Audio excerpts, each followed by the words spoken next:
چیز پھر وراثت کے مسائل دیکھو یار، کہ محمد صلی اللہ علیہ وسلم تو امی تھے، لکھنا پڑھنا نہیں جانتے تھے، انہیں کیسے پتا چل گیا کہ بیٹے کا دگنا ہونا چاہیے، بیٹی کا آدھا ہونا چاہیے؟ اس لیے کہ بیٹے پہ خرچے زیادہ ہیں۔ عرب تو بیٹی کو ایک کوڑی نہیں دیتے تھے۔ ایک طرف غلو یہ تھا کہ بیٹی کا وراثت میں حصہ نہیں ہے، دوسری طرف انگریز نے بیٹی اور بیٹے میں کیا کر دیا؟ بولو بھائی، برابری۔ اور اپنے لحاظ سے بڑے فنٹر گیری کے، یار ہم نے عورت کو مرد کے برابر کر دیا۔ برابر نہیں کیا، مرد سے بہت پیچھے دھکیل دیا آپ نے۔ کیسے دھکیل دیا؟ بس یہ بیان کر کے میں اپنی بات ختم کرتا ہوں۔ دیکھو، ایک آدمی کا انتقال ہوتا ہے، وہ مر گیا، بیوہ بھی نہیں ہے کوئی، اس کا ایک بیٹا اور ایک بیٹی، اور وراثت چھوڑی اس نے کتنی؟ 3 لاکھ روپے۔ اسلام کہتا ہے 2 لاکھ بیٹے کو دو، 1 لاکھ بیٹی کو۔ بظاہر ظلم ہے کہ یار وہ بھی تو بیچاری اتنا ہی حصہ، یعنی وہ بھی تو اتنی ایسے ہی رشتہ تھا نا جتنا اس کا ہے، لیکن اسلام اس 2 لاکھ مرد کو دے کے اس پہ خرچے 4 لاکھ کے ڈال رہا ہے، ٹھیک ہے نا، اور بیٹی کو 1 لاکھ دے کے خرچہ اس پہ 1 روپے بھی نہیں ڈال رہا۔ اس لیے کہ بیٹی کی جب شادی ہوگی تو شادی کے موقع پہ مہر کا خرچہ کس کے ذمہ ہوگا؟ اس لڑکی کے ذمہ ہوگا، اس کے شوہر کے ذمہ ہوگا۔ پھر شادی کے موقع پہ دعوت ہوتی ہے، بارات کا اسلام میں تصور نہیں ہے، وہ دعوت کو ولیمہ کہتے ہیں، وہ ولیمے کا خرچہ کس پر ہوگا؟ ارے بولو یار جلدی جلدی، پھر آپ لوگ بھول جاتے ہو، جب شادی ہونے کا ٹائم آتا ہے نا بھول جاتے ہو آپ، پھر باراتوں میں جا رہے ہوتے، کھا رہے ہوتے، طبیعت سے پھوڑ پھاڑ کے آتے ہو، پھر بیان سن رہے ہوتے میرا بارات کے خلاف، اس کو پھوڑ پھاڑ کے آتے ہو طبیعت سے، تو وہ ولیمے کا خرچہ کس کے ذمہ ہے؟ شوہر کے۔ پھر لڑکی رخصت ہو کے شوہر کے گھر جائے گی، گھر پرووائڈ کرنا کس کے ذمہ ہے؟ شوہر کے۔ فقہا کہتے ہیں عورت 1 کروڑ روپے کی بھی مالک ہو نا، اربوں خربوں کی بھی مالک ہو، اور شوہر کے پاس دھیلا بھی نہیں ہے، پھر بھی اس کے سارے خرچے کس کے ذمہ ہیں؟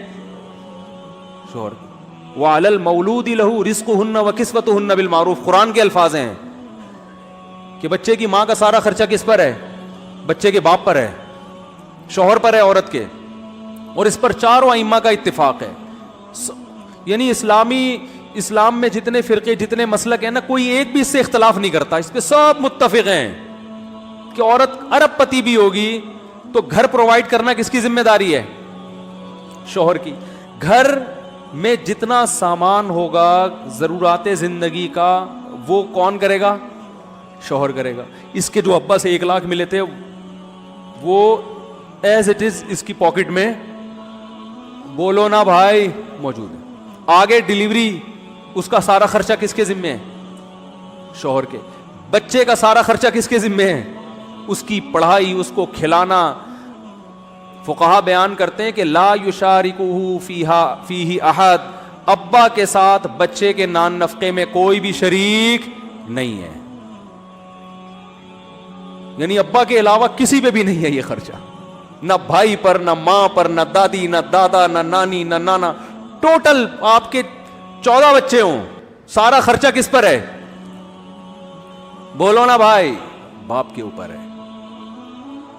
تو وہ 1 لاکھ اس کے ابھی تک جیب میں پڑے ہوئے کہ نہیں پڑے ہوئے؟ پھر آگے کے درجنوں مسائل ہیں سارا۔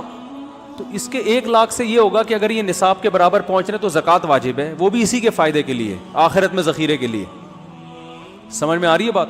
اور شوہر کو اس کے مال میں ذرا بھی حق حاصل بولو نہیں ہے، وہ اپنی مرضی سے جہاں چاہے خرچ کرے، یہ اس کا پیسہ ہے۔ اب آتے ہیں وہ جو جس لڑکے کو 2 لاکھ روپے ملے تھے، اس کو کتنے ملے تھے؟ 2 لاکھ۔ اس کا کیا ہو رہا ہے بیچارے کو؟ اس نے شادی کی ایسی خاتون سے جس کو اپنے ابا سے 1 لاکھ ملے تھے، ٹھیک ہے نا، اور اس کو اپنے ابا سے کتنے ملے ہیں؟ 2 لاکھ۔ وہ 1 لاکھ لے کے آئی، سب سے پہلے مہر کا خرچہ۔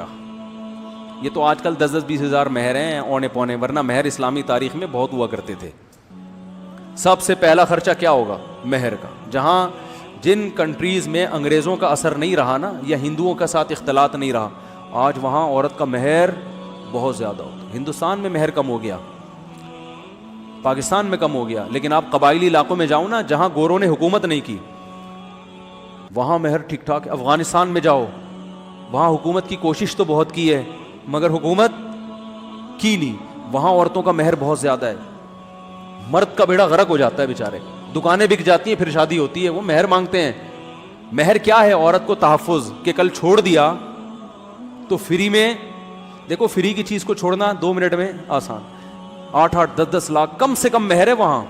اس کا فائدہ یہ ہوتا ہے کہ آپ نے اس وقت تو جان جوکھوں میں ڈال کے اپنی پراپرٹی بیچ کے شادی کر لی, اس کے بعد یہ نہیں ہوگا کہ آپ اگلے دن اس کو چھوڑ دیں, کیونکہ طلاق کی صورت میں مہر بہرحال واجب الادا ہو جاتا ہے. کیونکہ طلاق سے پہلے تو عورتیں اکثر مہر مانگتی نہیں ہیں کہ چلو میاں تم ہم بھی خرچ کر رہے ہو, مانگ لیں تو ان کا حق ہے, لیکن طلاق کے بعد تو فوراً ادائیگی.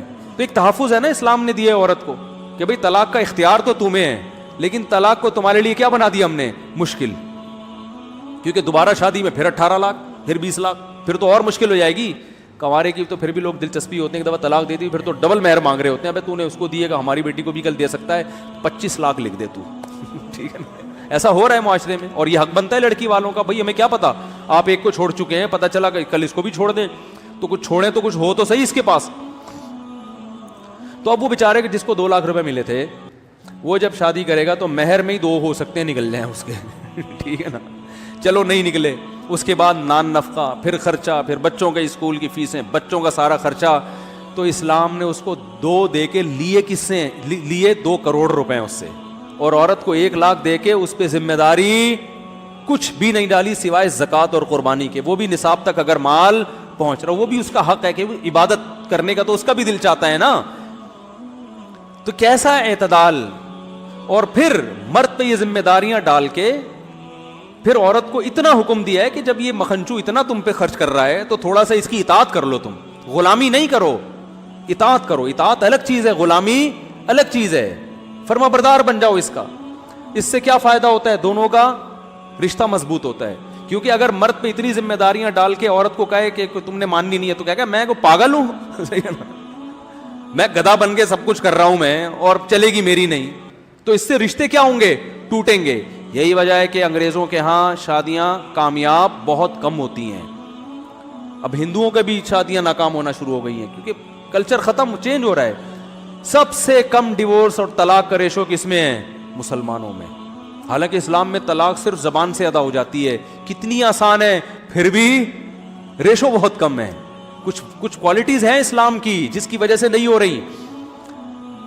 تو یہ بیلنس ہے یا نہیں ہے. اب گوروں نے کیا کیا, گوروں نے کہا نہیں جی ملے گی تو دونوں کو برابر ملے گی. وہ اسلام پہ بڑے اعتراضات کیے انہوں نے. ان کے جو اسکالرز گزرے ہیں کہ اسلام نے عورت کو پیچھے رکھا ہے, آدھی وراثت دی ہے, ظلم کیا عورت کے ساتھ. لیکن کیا ہو رہا ہے کہ بس میں میاں بیوی جا رہے ہیں تو کم بخت مکھنچو اپنی بیوی کا کرایہ دینے کے لیے بھی تیار. انگریزوں کو مکھنچو کا مطلب نہیں پتا, وہ سمجھیں گے مفتی صاحب ہماری تعریف کر رہے ہیں. کیونکہ امریکہ میں, یورپ میں بھی بیان سنا جاتا ہے, تو میرے دوست وہاں کہتے ہیں یار مفتی صاحب بعض دفعہ ہم گوروں کو سنا رہے ہوتے ہیں, وہ بولتے ہیں ہماری برائیاں, تو آپ پلیز ایسی نیگیٹیوٹی معاشرے میں نہ پھیلائیں. بعض دفعہ مجھے اس ملک میں سفر بھی کرنا پڑتا ہے, تو یہ سب چیزیں ہوتی ہیں نا, تو اچھی تو ان کو کیا پتا مکھنچو کسے کہتے ہیں. ان کے یہاں ہوتے ہی نہیں ہے. ٹھیک ہے, وہ یعنی ان کے یہاں ان کے حساب سے نہیں ہوتے, ہمارے حساب سے تو ہو سکتے ہیں, ان کے ساتھ. تو وہاں کیا ہو رہا ہے کہ آپ نے پورا حق دے دیا, لیکن بس میں سفر ہو رہا ہے تو کرایہ بیگم اب چائے بھی اپنے خرچے پہ پی رہی ہے یار گھر میں. تو بیگم اور میاں کا رشتہ بھی ختم. اس لیے کہ عورت کہتی ہے کمبخت, جب میں نے بھی بچوں کو آدھا کھلانا ہے, آدھا تو نے کھلانا ہے, اور خرچہ بھی میرا, تو ایک دھیلا اٹھانے کے لیے تیار نہیں ہے, تو میں تیری کیوں مانوں ہے بھائی, میں تیری بات کیوں, میں اپنی آزاد زندگی گزاروں. اور میاں کہتا ہے جب تو آزاد ہے تو میں بھی آزاد ہوں. پھر ڈاکیومنٹس میں تو وہ میاں بیوی ہوتے ہیں, لیکن ایسے نہیں ہوتے جیسے ہماری مائیں اور ہمارے باپوں نے زندگی گزاری ہے. ساری زندگی کیسے محبت سے زندگی گزارتے رہے نا. ہمارے ماں اور ہمارے باپوں کو دیکھو نا, ہماری ماؤں کو اور ہمارے باپوں کو کیسے زندگیاں گزاری ہیں انہوں نے, لڑ مڑ کے بھی پھر سلو کر کے بیٹھ جاتے ہیں. اس لیے کہ عورت کو پتا ہے بھائی اتنا خرچ کر رہا ہے میرے اوپر, اور میاں کو پتا ہے یار چائے تو یہی بنا کے پلاتی ہے, بچوں کو تو اسی نے پالا ہوا ہے. جب بچہ ہو جاتا ہے نا پھر آدمی کو بیوی کی قدر ہوتی ہے. 4 منٹ آدمی نہیں بچے کو پال سکتا, خدا کی قسم. ہمارے تو ہول سیل کے حساب سے ہے نا, ہمیں پتا ہے بھائی, ہم سے نہیں اٹھا 2 منٹ گود میں چیپا بے لے بھائی پکڑ یار. بچے زیادہ ہونے چاہیے لیکن فی الحال آپ رکھیں اس کو, ٹھیک ہے نا. تو آدمی بھی محتاج ہے بھائی, اس کو پتا ہے بچے پالنے کے لیے مجھے بیوی سے بہتر, ان کی ماں سے بہتر کوئی نعمت نہیں. تبھی الٹی سی, تبھی میں نے ایک بیان میں کہہ رہا تھا نا, گھر سے باہر انسان کی بہت عزت ہوتی ہے. 4 ہوں گی بیویاں, تو گھر میں بہت زیادہ ذلیل ہو گئے معذرت کے ساتھ, ایک ہوگی تو تھوڑا کم ذلیل ہو گئے, کوالٹی کا فرق ہے. ان میرڈ آدمی کی گھر میں عزت ہوتی ہے, ٹھیک ہے نا.